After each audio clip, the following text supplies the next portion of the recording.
padroeira de um povo a lutar,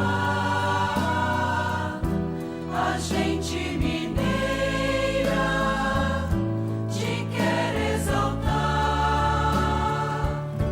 não só lá na serra. Amado irmão, amada irmã, saúde e paz. Congregados por graça de Deus ao redor da amada Mãe Maria, contemplamos o seu rosto, de mãe e de discípula exemplar. E com ela, queremos crescer na consciência de que somos discípulos e discípulas de Cristo Jesus e nele somos chamados a nos firmar.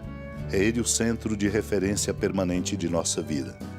Como dizem seus sermões Santo Agostinho, então aprenderemos a não duvidar e a nos sentirmos fundados sobre a pedra, firmes e imóveis contra o vento, a chuva e os rios, isto é, contra as tentações deste mundo. Santo Agostinho diz: observai o apóstolo Pedro que naquele momento nos prefigurava, ora confia, ora duvida, ora proclama o Salvador imortal, ora receia que ele morra. E sendo a Igreja de Cristo composta de fortes e de fracos, não pode existir sem fracos e fortes. Ao dizer Pedro, tu és o Filho do Deus vivo, mostra a índole dos fortes. Quando, porém, hesita e receia, temendo a morte, e não reconhecendo a vida ao desejar que Cristo não sofra, simboliza então os fracos, que também são parte da nossa Igreja.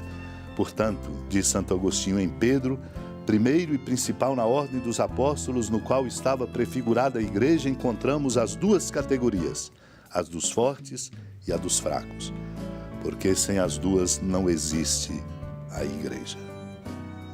Ao cair da tarde, os discípulos desceram ao mar, entraram na barca e foram em direção a Cafarnaum do outro lado do mar. Já estava escuro e Jesus ainda não tinha vindo ao encontro deles. Soprava um vento forte e o mar estava agitado. Os discípulos tinham remado mais ou menos 5 quilômetros quando enxergaram Jesus andando sobre as águas e aproximando-se da barca. E ficaram com medo. Mas Jesus disse: sou eu, não tenhais medo. Quiseram então recolher Jesus na barca, mas imediatamente a barca chegou à margem para onde estavam indo. Amado e amada de Deus, a presença de Deus nos devolve a força do amor que nos faz corajosos e, sobretudo, nos convence de que temos que ser generosos e solidários. Jesus estava com os discípulos, depois de momentos vividos pela força da sua presença amorosa. Eles entraram na barca e foram em direção a Cafarnaum, do outro lado do mar. E Jesus tinha permanecido. Ainda não tinha vindo ao encontro deles. Soprava vento forte, o mar estava agitado. Foi quando os discípulos, tendo remado mais ou menos 5 quilômetros, enxergaram Jesus andando sobre as águas e aproximando-se da barca.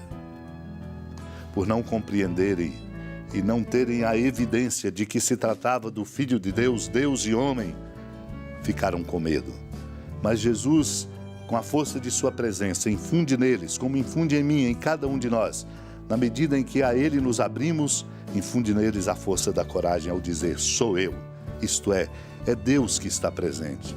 Onde Deus se faz presente, não há razão para medo, porque Ele é a força da vida, da vitória e de todo o bem. Chegaram então a Cafarnaum, à margem, antes de recolherem Jesus. Ficou no coração deles como deve ficar no meu, no seu. Não tenhais medo, porque o medo paralisa e gera fantasmas e produz monstros dentro do coração humano. É preciso, meu irmão, minha irmã, experimentar a certeza de que Deus quer que todos os homens sejam salvos e cheguem ao conhecimento da verdade. Por isso, muitas vezes e de muitos modos falou outrora aos nossos pais pelos profetas.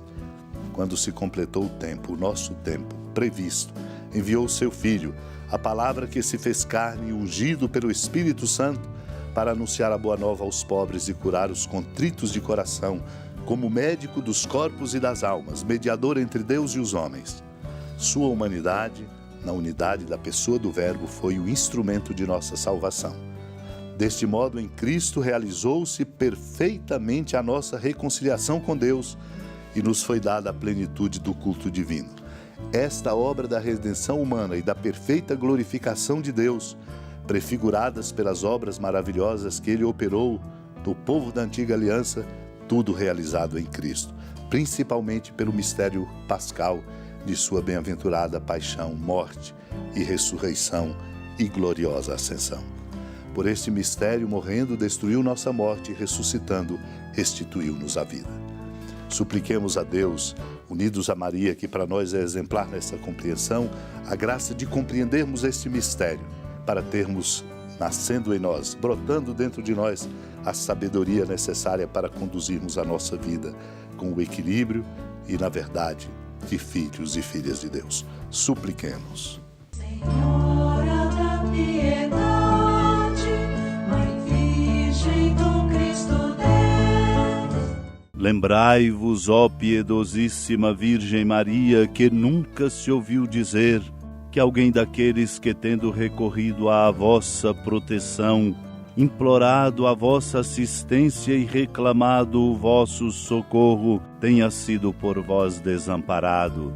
Animado com igual confiança, a vós recorro, ó Virgem das Virgens, e gemendo sob o peso dos meus pecados, me prostro a vossos pés.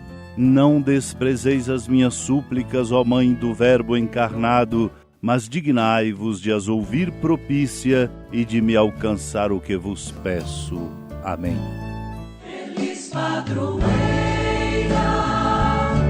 de um povo a lutar, a gente mineira te quer exaltar, não só lá na serra, tu és esplendor